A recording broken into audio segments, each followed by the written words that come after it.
the two powers, these two quwwa, shahawiyya wa ghadabiyya, the irascible and the concupiscent powers in the soul that should be regulated and controlled by the rational power, but very often end up taking over. And so he was talking about the two types of pleasures.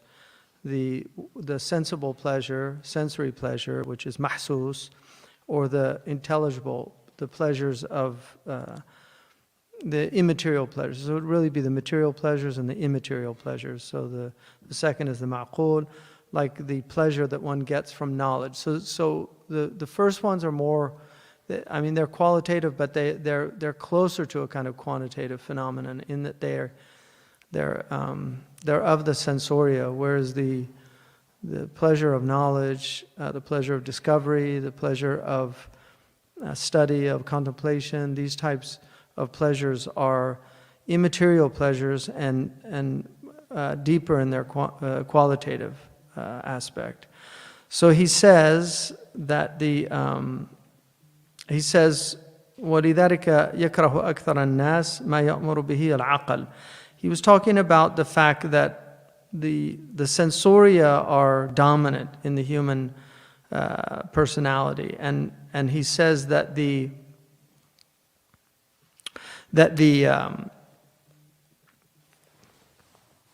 thought I turned this off. Sorry.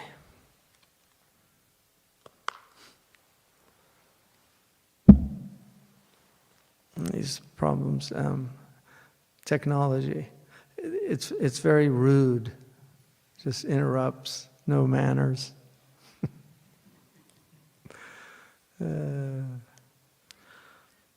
People used to, they would come and knock on the door, and you could either answer the door or not. Now it's the telephone. It's just wherever you go.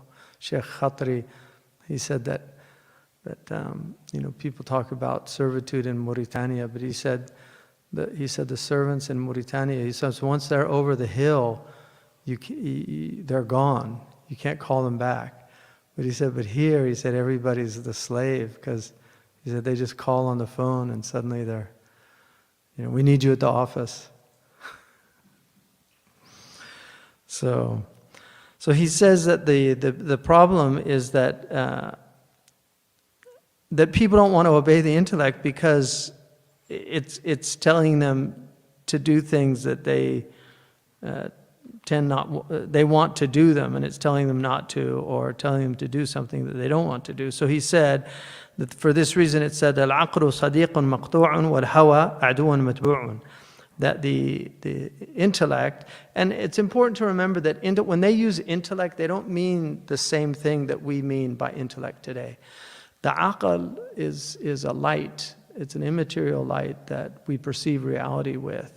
And it's a very high thing, and even the medieval scholastics in the Western tradition understood it as something very different from what it's understood today to be. It's more of a cognitive function today as opposed to something that that has an intuitive quality, but also has a capacity that's extraordinary in its immense possibilities. So it has. In our tradition, we have all these different names for it. So it's called the ruh, it's called the nafs, it's called the aql, it's called the fu'ad, it's called the nuha, it's called the lub, the al-hija. There's all these different names. And the Arabs say, katharat al-asami tadulu ala azamat al-musamma, that many names indicate the immensity of the thing named. So Allah's, we don't know Allah's names. Allah has names that we know 121 names if we look in the tradition that we've been given, like the Qur'an has. If you include what they call the asma al-mushtaqqa. But the Arabs name things that have great import, and so, like for instance, the lion has many names. There's over 500 names for the lion in Arabic. So the lion is something, and there were a lot of lions on the Arabian Peninsula. So it was something immense to the Arabs, like the lion. And the dog has many names in Arabic. There's a famous Abu Ali al-Ma'arri who was blind. A man bumped into him and called him a kalb. Because he was blind, he bumped into the man. The man called him a kalb, and he said, "Al-kalbu man la ya'rufu 50 isman lil-kalb." The real dog is the one that doesn't know 50 names for dog. And so Imam Suyuti wrote a tabarri min sibab al-ma'arri, how to get out of the curse of al-ma'arri. So he wrote a book on the 50 names of the dogs, so you could learn them and not be a kalb, according to Abu Ala. So the intellect has many names because there are many different aspects to the intellect. It's a multifaceted phenomenon, and consciousness study is one of the obsessions of modern people, because we have a whole slew of these people that want to prove that consciousness is material. The judgment, even in modern science, they don't really fully understand consciousness, where it comes from. They understand aspects to the brain. Neuroscience is very well developed, but they don't understand consciousness, especially the qualitative aspect of consciousness, like how we experience things qualitatively, not quantitatively, not measurably, but how we experience things qualitatively you can't put your hand on it. There's nothing there to indicate that it's a material phenomenon. It's an immaterial phenomenon. And that's why consciousness for us is a proof of the immaterial world. The very fact that we're conscious. Even though God's put us in these bodies, we're embodied, and so we experience consciousness through the sensoria, but we also have a priori reason. We have the ability to think outside of the sensoria. We can think about things that we have no experience in the sensoria of them, and contemplate them. And so he's pointing this out, that the intellect, it's a momentous thing, and it's something that we should listen to, but we don't. So he says, he quotes the poet who says, إذا ما دعتك النفس يوما بشهوة وكان عليها للقبيح الطريق فدعها وخالف ما اشتهيت فإنها عدو ودود والخلاف صديق. That if your nafs, if this lower self calls you one day to some appetite, and it was something foul, it would lead to a foul thing, then he says, leave it and go against what you're desiring, because desire is a friendly enemy, right? So it's tricking you. And he says, وَالْخِلَافُ صَدِيقُ, to go against it is your real friend. And the Prophet ﷺ, for that reason, said, حُفَّتَ الْجَنَّةُ بِالْمَكَارِهِ وَحُفَّتَ النَّارُ بِالشَّهَوَاتِ. He also said, sallallahu alayhi wa sallam, and it's one of the foundational hadiths, according to Imam al-Nawawi in the Arba'een, he said that the Prophet ﷺ was reported to have said, لَا يُؤْمِنُ أَحَدُكُمْ حَتَّى يَكُونَ هَوَاهُ تَبَعًا لِمَا جِئْتُ بِهِ. That none of you truly believes until the hawa, the desire of the person, is in accordance with what I have brought. So initially you have to struggle with that. But once the sunnah becomes your habit, it's your want, you've habituated yourself to following the Prophet's guidance, then you have the malaka of virtue. And so your hawa now is in accordance with what he desired. I was with a man once who now apparently lives in Arizona and has a coffee shop, but I was thinking, somebody was telling me about him yesterday, but I remember he had just become Muslim, and that somebody offered him a date, and he said he didn't like dates, and the person offering him a date said, "Oh, the Prophet loved dates," and he said, "Oh, I love dates," and he took the date and ate it, and that is the way we should be with the Prophet ﷺ. Even though you don't have to follow what were those things that were cultural to the Prophet ﷺ. There are certain things that are cultural. They're not really sunan. They're cultural things. But people who love the Prophet will even follow those things. So the Prophet brought us this amazing tradition, and so we should love it. And our hawa, our desire should be in accordance with it. ولذلك يحتاج الإنسان أن يقاد في مبادئ أمره إلى مصالحه بضرب من القهر.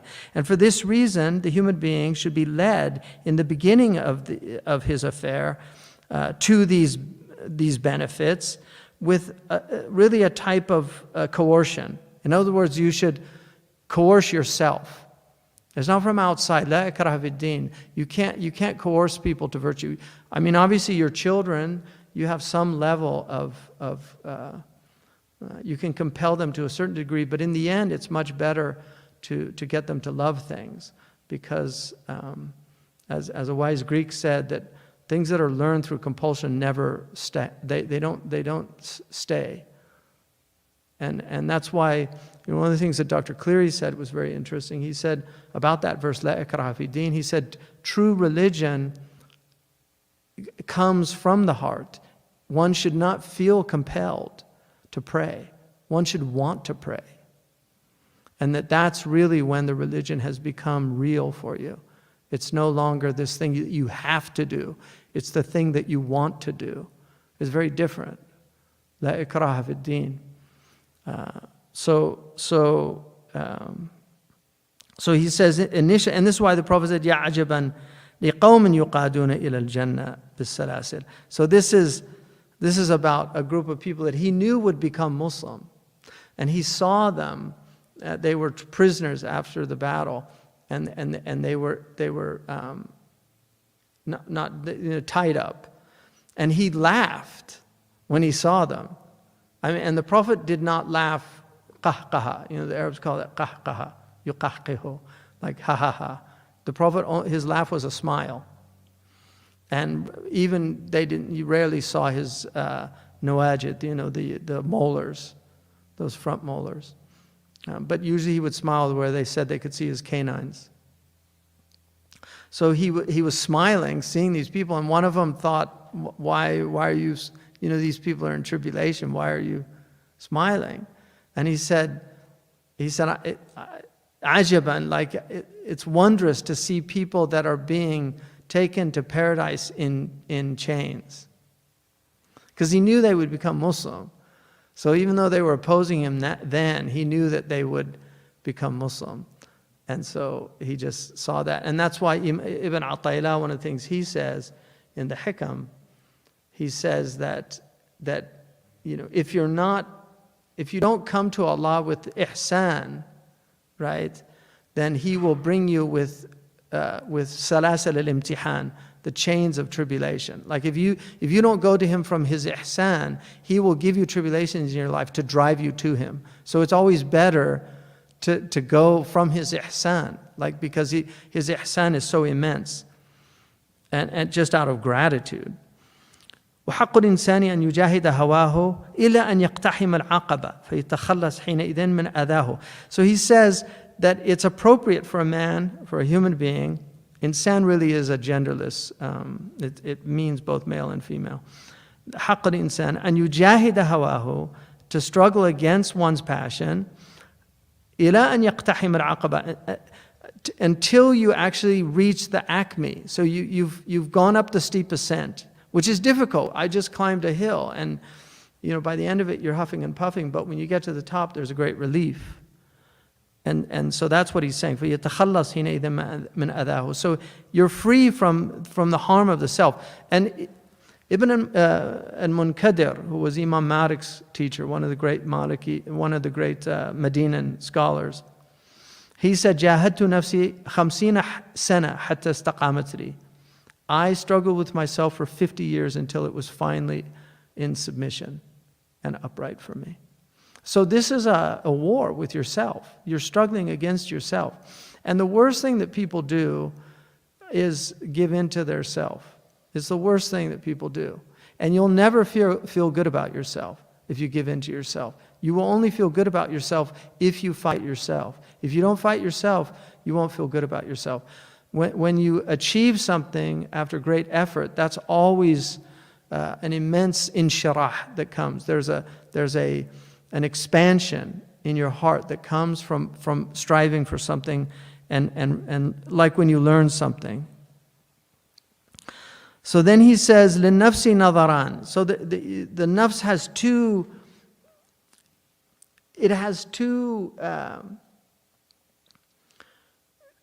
there's two things that the soul is directed to. It's looking to two things. نَظَرٌ إِلَى فَوْقِ نَحْوَ الْعَقْلِ. It's either looking upward towards the intelligibles. وَمِنْهُ تَسْتَمِدَّ الْمَعَارِفِ وتميز بين المحاسن والقبائح وتعرف كيف تتحرى المحاسن وتتجنب القبائح. And from that, it's able to master, draw from these sciences and knowledges, and also distinguish between what is good and what is evil, what's ugly and what is beautiful.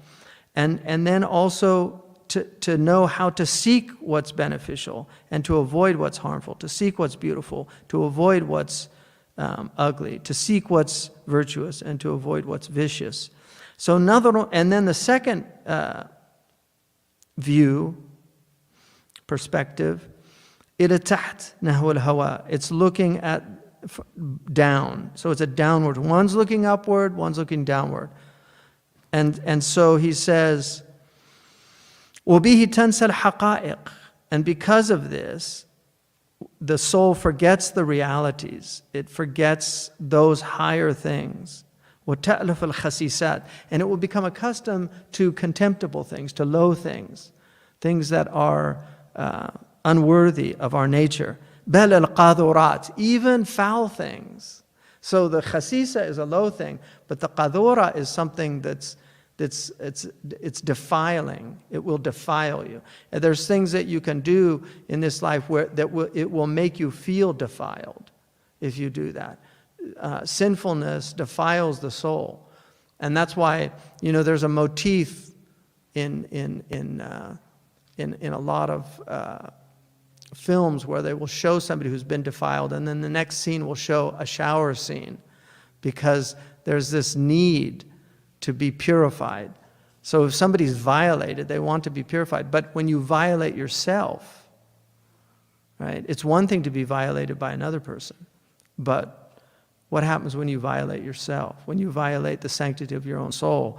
And that also needs it needs tawbah, and it needs cleansing. So he's saying, وَالنَّفْسُ مَتَى كَانَتْ شَرِيفَةً أَدَامَتَ النَّظَرَ إِلَى مَا فَوْقَهَا. When the soul is noble, then it continues its perspective. It's looking always to what's above it, كما ذكرنا. ولا تنظر إلى ما دونها إلا عند الضرورة. And it will not look at what's beneath it except out of necessity. ولا تتناول اللذات البدنية إلا بحسب ما يرسمه العقل المستمد من الشرع. And it will not engage in these pleasures except to the degree with which, and he's talking about the bodily pleasures, اللذات البدنية, except to the degree with which reason has decreed it to be appropriate. So there is a time Allah has made us passionate beings. We have appetites.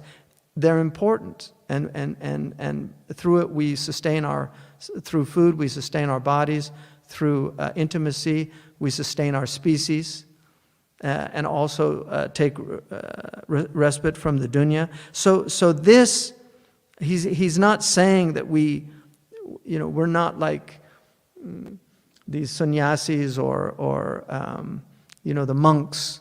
The Prophet said, "La rahbaniyata fil Islam." There's no monkhood in Islam. The Prophet ﷺ, he said, my sunnah is to marry. I marry. He said, atazawwaj. He said, whoever turns away from my sunnah is faqad aba. Man raghbi an sunnati faqad aba. Whoever turns away from my sunnah, he's refused. Meaning he's refused Jannah. So the Prophet, which doesn't mean, again, that, we have to be careful with these things because people can misunderstand them. It doesn't mean that there hasn't been, there are scholars that didn't marry. Imam Nawawi never married. Ibn Taymiyyah never married. So there's scholars that never married. But they didn't do it as a devotional practice. And that's the difference. It's like not eating meat. If you choose not to eat meat because one, you don't like it, then you're like Amr Abul Lahm, the Sahabi who didn't eat meat. There's one Sahabi who didn't eat meat, and the Prophet ﷺ aqarru alayh. So you can be a vegetarian in Islam. There's no problem with that. But if you do it devotionally, then you've made a bid'ah. That's the difference. And so if you're saying, oh, it's higher not to marry, then you've made a bid'ah. Because the sunnah is to marry. It's higher to marry than to not marry. So that's important. So it doesn't mean you have to do something.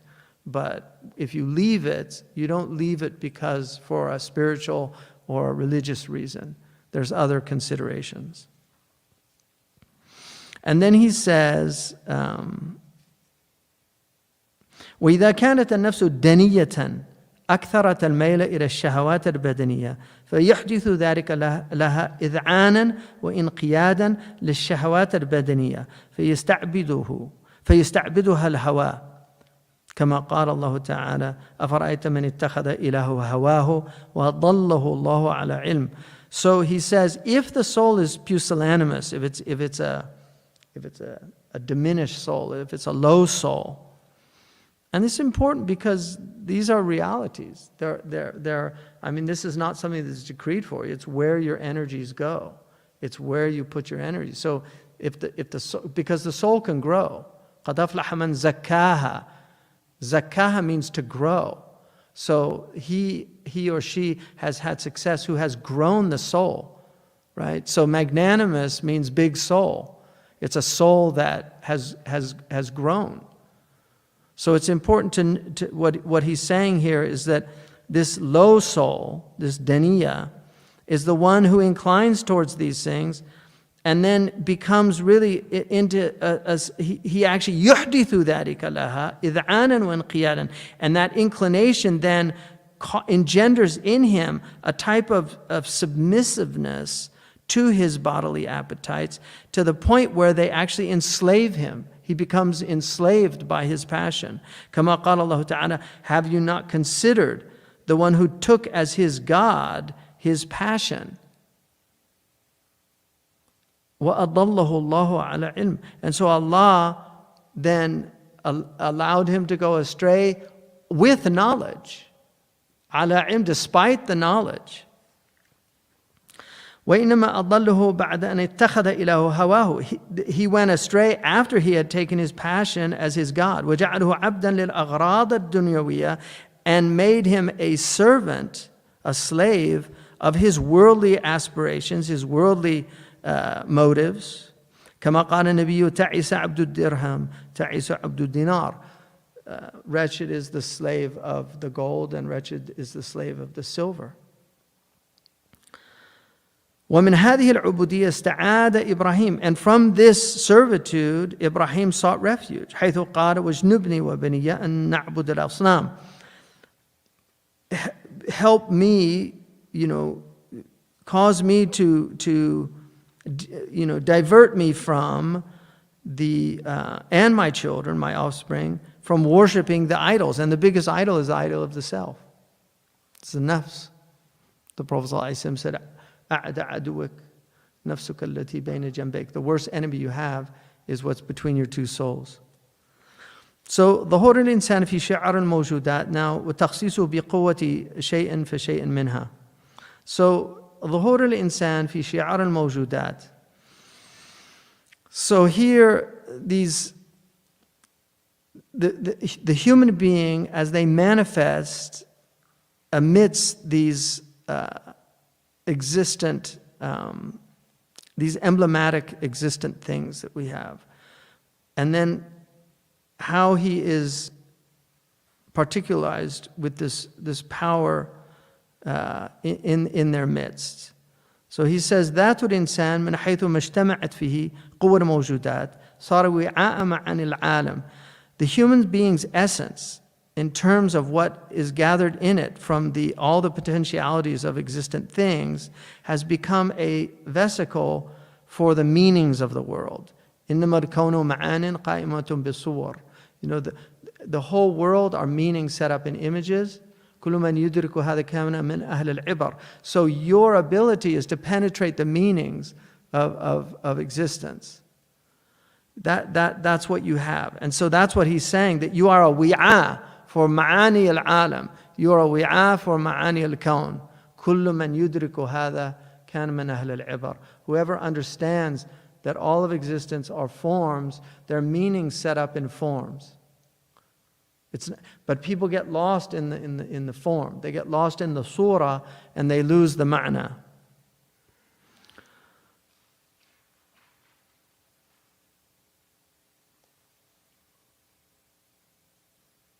So then he says,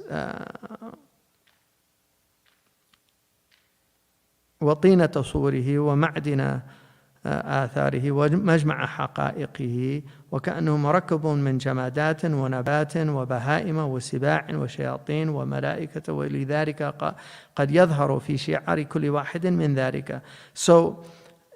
So he says that he is the gathering place of all of these realities. He is the mine of all of their effects. And so he says, it's as if he is the composite of the inanimate, the vegetable, the animal, the high animals, the demons, and the angels. All of them come together in the human being. وَلِذَلِكَ قَدْ يَظْهَرُ فِي شِعَارِ كُلِّ وَاحِدٍ مِّن ذَلِكَ.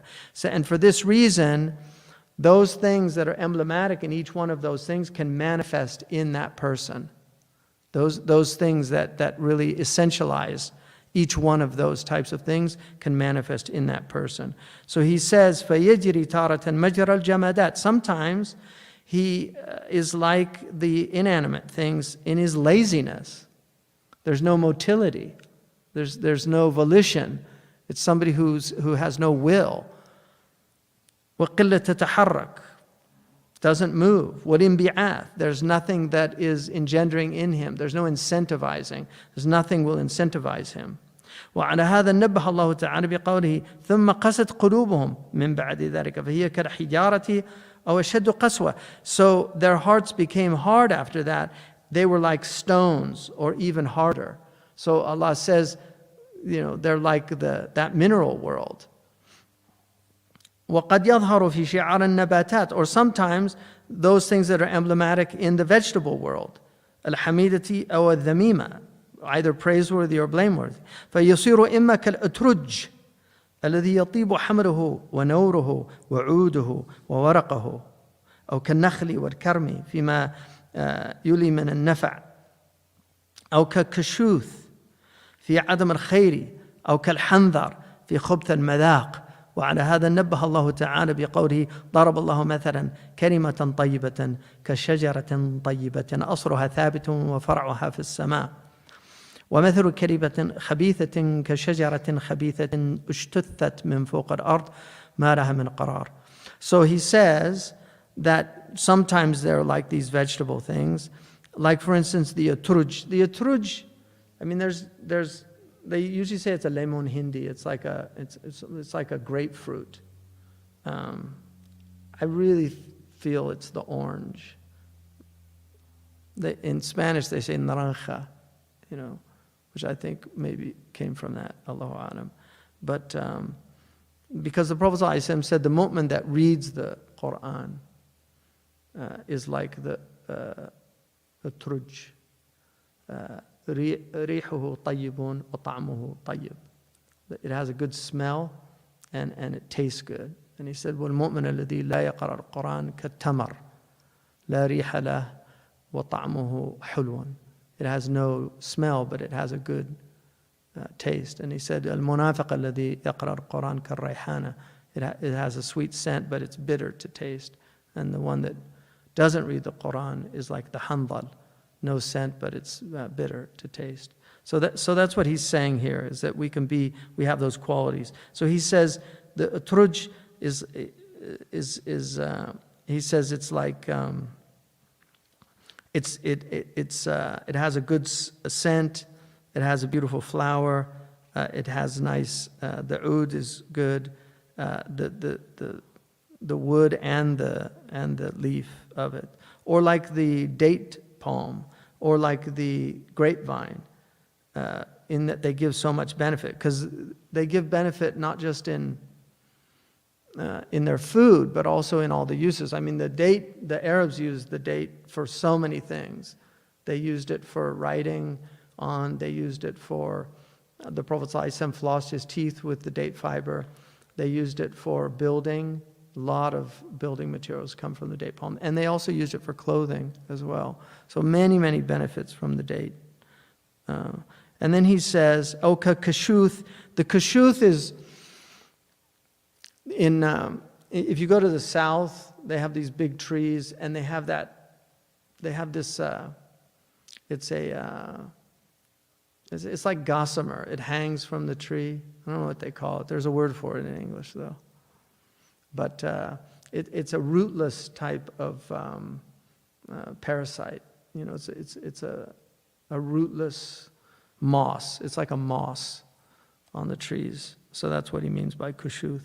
There's no good. It's just there, and it has its own kind of beauty, because everything Allah makes is beautiful. So even when you see like a dead tree, there's something beautiful about a dead tree. Or you take like somebody like Georgia O'Keeffe. I mean, she did many drawings of skeletons, just of cows' heads that she would see out in the New Mexican desert. So everything Allah makes is beautiful. Whereas our garbage is ugly. Human garbage is ugly. But all of God's waste products, when you see them, like you go and see dead seaweed on the beach, there's a beauty to it. And so even with the kashuth, but he's saying it doesn't really have any benefit. It's actually not good for a tree.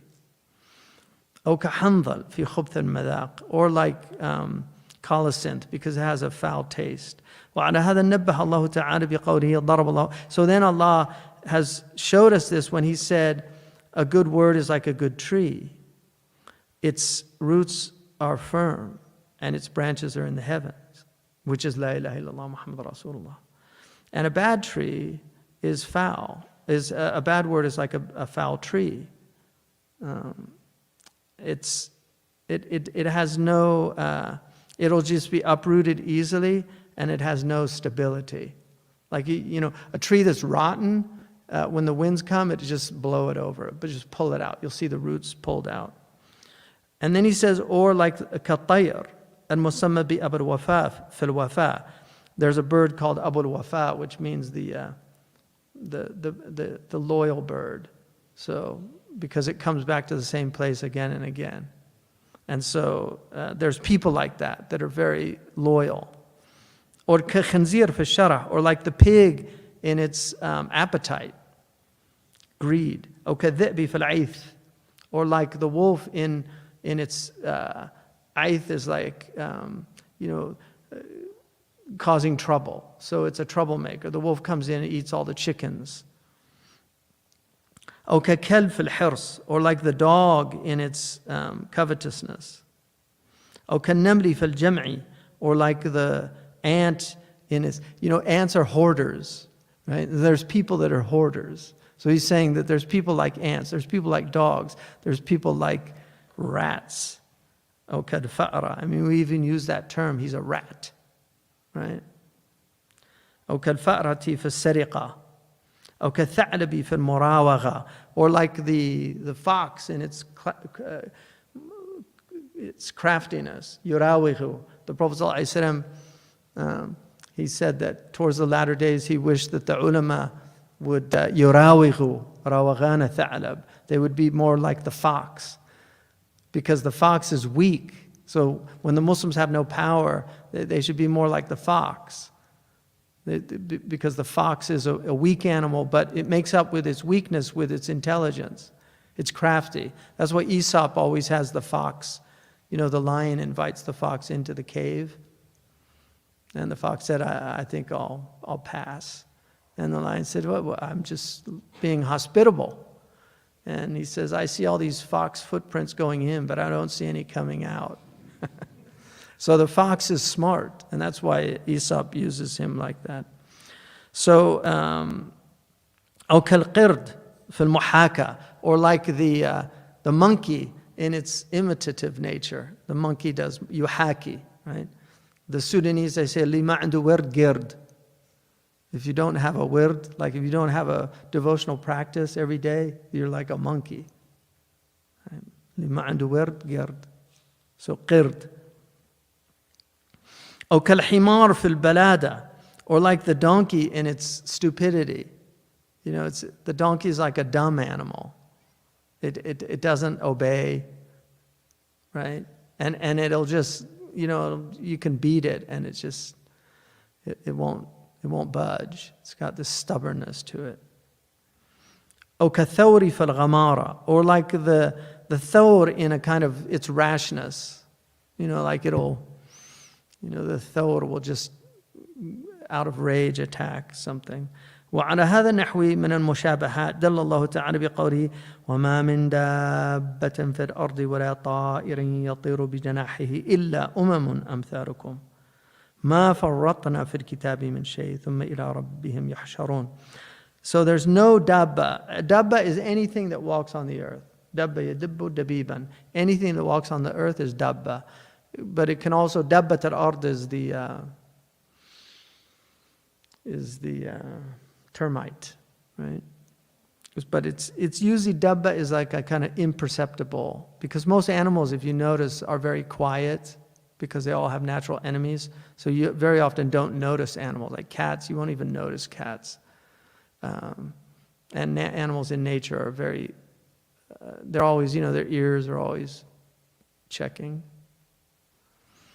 because they all have natural enemies. So he says there's no dabba in the earth except, or a bird flying in the air with its two wings, except their communities like unto yourselves.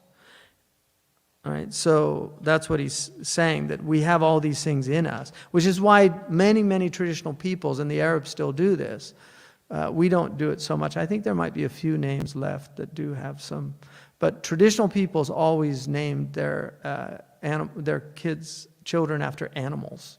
It's very common because they were looking at the positive. They didn't name them cockroaches or rats, or they named them eagles, and, you know, like Saqar is an Arab name, you know, Fahad, Asad, right? These are high things.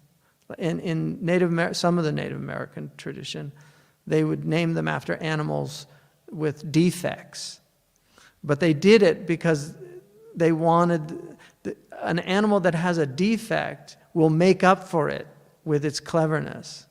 So it was kind of a way of, you know, wanting them to have some kind of benefit from that. So he says, وَكَذَلِكَ جَعَلْنَا, and then he says, وَيَظْهَرُ تَارَةً فِي شِعَرِ الشَّيَاطِينِ, and sometimes in those things that are emblematic to the demons, فَيُغْوِي وَيُضِلُّ وَيُسَوِّلَ الْبَاطِلَ فِي صُورَةِ الْحَقِّ, so they will lead astray and misguide and convince somebody that falsehood is, they will deem falsehood and make it appear to be true. فَيَبْتَغِي الضَّلَالَ, they seek error. وَيَتَّبِعَ الْهَوَى, and follow their passions. كما دل الله تعالى عليه بقوله وكذلك جعلنا لكل نبي عدوا شياطين الإنس والجن يوحي بعضهم إلى بعض زخرف القول غرورا. And like that, we have made have made for every prophet enemies from the shayateen al-ins wal jinn. So the human shayateen are the worst ones. They're the worst. Like, I mean, now the shayateen, the marada, are locked up, but the human shayateen are in, you know, they're in full force always. So then he says, وَيَظْهَرُ تَارَةً فِي شِعَرِ الْمَلَائِكَةِ, and sometimes he manifests in those things that are emblematic to the angels. فَيَتْبَعُ الدِّينَ وَيَعْصِي الْهَوَى, he follows the way of the deen, piety, and disobeys his inordinate passions. وإنما يكون إنسانا إذا وضع كل واحدة من هذه الأشعرة في موضعها حسب ما يقتضيه العقل المستضيء والمستبصر بنور الشرع. So you place all of these emblematic aspects of these things in their proper place. that is governed by a illuminated and piercing intellect that is illuminated by the light of the Sharia. Wallahu a'lam, and Allah knows best. So then he goes into mahiyatul insan.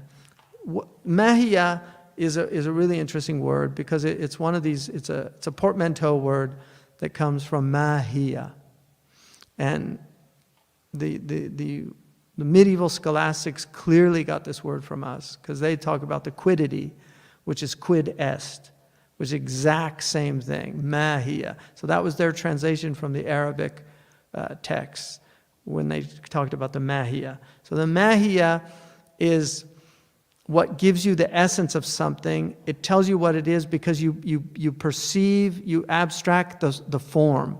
So in the causes, you see the formal cause of the thing. And seeing the formal cause, right, is what enables you to penetrate the mahiya. Like you say, what is it? Like, what is this? What's its mahiya? This is a book. And then you can define the book of what it is. So now he's going to get into what is a human being? What's the mahiya? What is it? A human being. Mahiyatul insan. ماهية كل شيء تحصل بصورته التي يتميز بها عن أغياره كصورة السكين والسيف والمنجل ونحوها. So the essence of the quiddity of everything is acquired through its form that distinguishes it from all other things, like the form of a knife or a sword or a minjal. So those three things can be used. All of them can be used, I mean, for different things, but generally they're weapons, really, right? They're blades of some sort. So the minjal, you use it to harvest wheat or harvest corn. The scythe, I think it's scythe or scythe.